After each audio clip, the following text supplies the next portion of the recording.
Nos vieux. Que dire, oui, que dire? Sonnons la retraite, fermons les yeux. Que dire, oh, que dire en mon cœur quand je pense à nos vieux?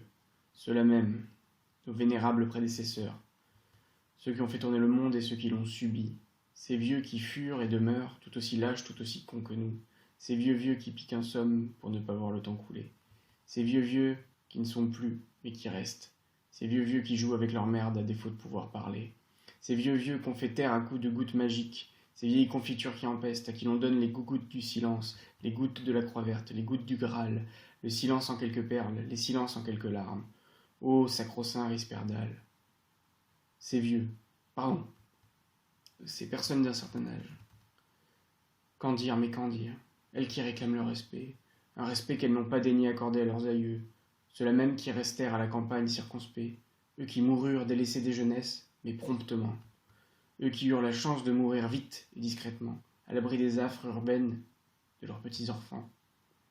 Ils sont morts à la guerre, à l'usine, dans les champs, ils sont morts seuls et dignes, dans leur lit, sous leur toit, loin de l'hôpital, loin de ses chenils, morts loin de tous ces gardes séniles, loin de la ville et de ses bruits stridents. Nous, nos vieux, les voici, ayant vécu leur vie ingrate, leur joyeuse vie occidentale, sans penser à hier, sans penser à demain, sans penser à hier et sans penser à rien. À rien à part à soi. Et soi, ce n'est pas rien. C'est ce que disent les gens qui craignent leur égoïsme. Les voici faibles et misérables, à quémander comme des gueux, que l'on les mène aux toilettes, qu'on les asseille, qu'ils exigent dans toute leur impuissance, qu'on s'occupe de leur misère, que l'on se charge d'eux, qu'on leur reconnaisse le respect dû à leur vieillesse, le respect dû à leur conscience. Eux qui, justement, n'ont jamais regardé rien d'autre que le bout de leurs pieds, eux qui ne croyaient pas plus à la sagesse qu'à l'intelligence, eux qui trouvaient jadis leurs vieux trop croyants, trop stricts, trop sévères, les ont poussés dans le sens du vent, et s'étonnent de bientôt toucher terre. C'est pourtant là que mène la facilité. Ils sont victimes de leur juvénile allégresse, victimes de leur égocentrisme, victimes de leur non-choix, victimes de leur position de victime, victimes comme des anchois, car chacun forme et prend part à la société en construction. Chacun prend ou dédaigne le règne de sa vie. Et lorsque la vie est lasse, hélas elle vieillit. Nous avons la fin que nous méritons. Petite, indigne et pleine d'agonie, pleine de valeurs humaines, de mots creux, d'actes vides. Une fin toute petite dans une lente agonie, pleine de valeurs humaines et de fausses cérémonies. Oui, humaine, car il faut l'être profondément, pour maintenir en vie tant de gens en souffrance, qui, disons-le vraiment, n'ont plus aucune espérance, leur prendre leur argent pour créditer nos offenses, et leur dire poliment « Souriez, messieurs, dames, c'est le progrès de la science. Il faut être humain, oui, humain, pour facturer à son prochain ces longues années de souffrance, le réanimer dès qu'il part, et lui dire tout bas « N'oubliez pas votre quittance », et justifier nos actes par la recherche de dignité. Dignité, cette salope que l'on trimballe à toutes les sauces, que l'on farde d'humanisme et d'autres vents niaiseux. Il faut être humain, vous dis-je. Allez parler de dignité à un dément qui déambule. Eux qui errent dans les asiles fermés, la nuit, le jour, le long des vestibules, enfermés mais pour leur sécurité. Et les autres qui ne peuvent plus marcher, qui se traînent en fauteuil sur la pointe des pieds, renversant leur sirop, émiettant leur goûter, dans ces couloirs infects, dans cet air vicié, où chaque jour le sol se trouve badigeonné à la javel, au sirop, au sel et à l'urine, et à tous ces antiseptiques dont on les tartine, qui poissent vos semelles, empuantissent vos narines. Sinistrose coincée entre quatre murs, le verre des fenêtres est voilé, faut pas voir à travers. Et il faut à tout prix éviter le vieillissement cellulaire. La sinistrose sirupée comme une femme mûre, elle danse sur toutes les paupières, répand son haleine comme une moisissure, car on y respire pas même l'air du dehors, cet air moderne et conditionné, boursouflé de légionnaires, qui passe de bouche en bouche et de bouche en poumon, enfle tellement de corps sans âme, sans esprit, sans lucidité, tous ahuris par la bienveillante médecine. Ahuris, car il ne faut pas crier. Le cri n'est pas civilisé. Pourtant moi je le sens monter. Il rampe en arrière du décor. Le cri n'est pas civilisé. Alors on les cache dans des beaux bâtiments, dans des services au nom bien pédants pour ne pas effrayer. Et ces vieux toujours vieillissants, auxquels on fait gober dans un rythme infernal des cachetons cache-misère qui engraissent leurs fabricants, plus qu'ils ne soignent les esprits qui dégénèrent. Les esprits sénescents, il faut bien vendre et surtout bien traiter. Alors que dire? La litanie infâme, le spasme diarrhéique continue. Nous avons ce que nous méritons. Petit homme, petite femme, principe léger. À vaincre sans péril, on triomphe sans gloire, sans honneur, sans morale, seulement des droits et des devoirs. À quoi cela sert-il pendant notre jeunesse? Pourquoi s'encombrer de principes? Ah mais oui, un jour vient la vieillesse qui autrefois était dépositaire du savoir. Elle incarnait la sagesse, que dis-je, elle incarnait la mémoire. Quelle ironie du sort, comme des sardines en boîte, nos vieux arançors gobent la mémentine, ils engobent des boîtes pour retrouver le précieux trésor. Oh, je sens que ça rampe. Sentez-vous le dégoût? Notre amour pour nous-mêmes et pour la facilité masque à nos yeux nos propres défauts, des vrais défauts qui ne sont pas défauts, mais des véritables tenailles, comme notre bonne volonté et notre bienveillance, qui sont les contremaîtres et les bancheuses du diable. Quant à nous, continuons. Oui. Nos bonnes volontés sont les contremaîtres et les bancheuses du diable. On leur fait vivre l'enfer avec nos bonnes intentions.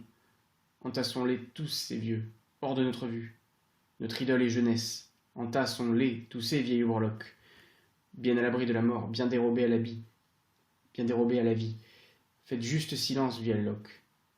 Oui, taisez-vous, arrêtez de vous plaindre. Faites ce que l'on vous demande, inutile de feindre. Attendez encore. Vous pouvez bien vous taire, vous nous coûtez tellement cher. Que dire? Entassons-les, mais conservons-les. Oui, la mort vous est refusée. Certes, elle ne l'est pas à un chien qui souffre. Mais après tout, vous n'êtes pas des chiens. Vous n'êtes que de vieux corps. Vous n'êtes que des vieux gouffres. Des tuyaux, des os, des chairs pourrissantes et ischémiques. Des thromboses veineuses, des ulcères, des escarres. Escarres, vous mourrez?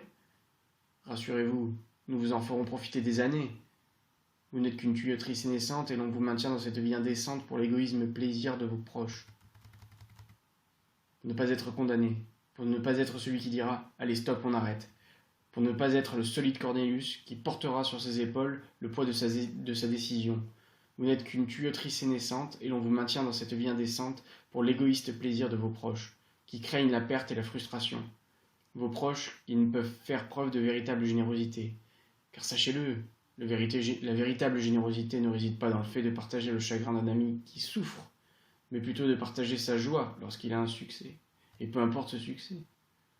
Mais est-ce bien si égoïste que nous, enfants, refusions de vous voir partir? La vie est douleur, elle a toujours été. C'est bien pour cela que vous vous déprimez dans nos asiles. C'est pour nous que vous souffrez, sans plus de plaisir qu'une visite hebdomadaire. C'est pour nous que vous souffrez, pour notre amour, notre affection. C'est pour nous encore que nous vous accrochons à la vie, avec ces jolies tubulures et toutes ces perfusions. Vous souffrez pour que nous n'ayons pas à souffrir votre absence. À travers Alzheimer, Parkinson et autres démences, vous tenez le coup. Petit plongeon en enfance. Papa, maman, coucou. Pour notre visite menstruelle, grand jour de sang. Oui, notre visage, loin d'être radieux de vous voir, est consterné de votre dégradation et pleine de répugnance pour le lieu qui vous entoure. Nous vous regardons à moitié. Et nous n'osons rien dire. Vérité cruelle, tu creuses à la truelle le grand trou de notre culpabilité. On a honte, mais on se tait. Et on n'emmène pas les enfants. Vous les effrayez sans faire exprès. Ils sont de la nature, et dans la nature, les vieilles choses qui puent, gênent et tremblent, on ne s'en approche pas. Que dire? Oui, que dire de nos âmes sexagénaires totipotentes, âmes déjà angoissées du futur déclin? Où est la bravoure de du Guesclin? Il nous a désertés. Nous sommes peureux, puérils, incapables d'assumer ou de se confronter à l'oursin géant de la frustration. La mort est vilaine, la douleur est vilaine, elles ne servent à rien à part causer des angoisses, ça ne devrait pas exister. Tautologie primitive dans l'orgie temporelle et numérique du XXIe. Mais qu'est-ce que la vie sans la mort? Ah, je le sens qui rampe dans le décor. Oui, le cri civilisé. Et voici que m'envahit l'amertume de ce mal d'aurore, aurore sanglante comme une orange d'Italie, horreur cinglante comme un orage en folie. Nous sommes creux, nous avons honte. Honte de ces mouroirs fétides où l'ennui et la solitude copulent avec la démence. Honte de ces mouroirs fétides où nous abandonnons nos racines. Honte de notre relative impuissance. Honte de notre confort octroyé à l'égard du leur.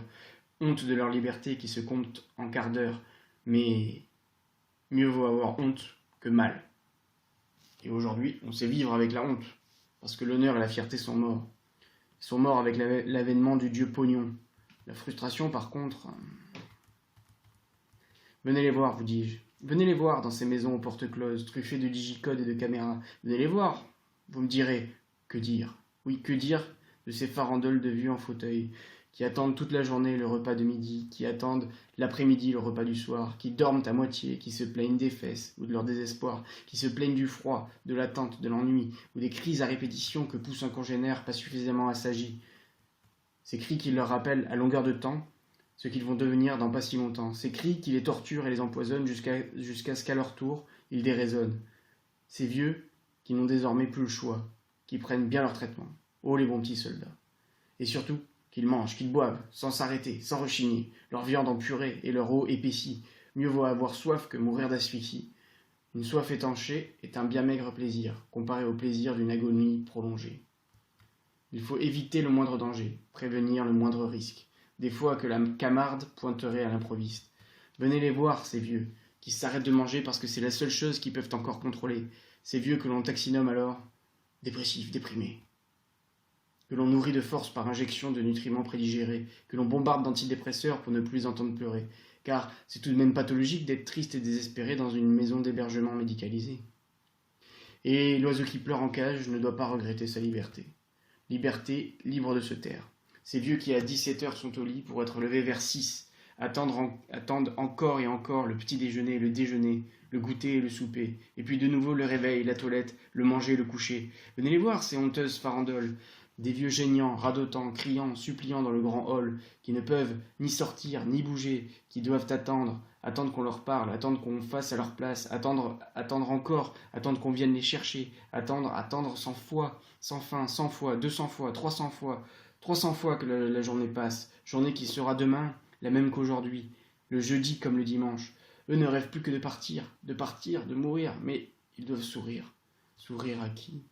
Mais aux animateurs impuissants, voyons, qui cherchent à les distraire, qui cherchent à les faire rire, même s'ils s'y prennent comme des manches. Venez voir, vous dis-je, ces vieux qui empestent l'urine et l'eau de Cologne, ces innombrables pantoufles puant la marole et l'arpion, ces bas distendus qui sentent la mycose et la macération, et ce florilège de peaux flétries, de rides, fleurant la merde et le savon. Venez les voir, vous dis-je, et tous ces parasites que nous cautionnons, qui se cachent et font leur beurre sur le dos de l'inconscience de ces corps indécis.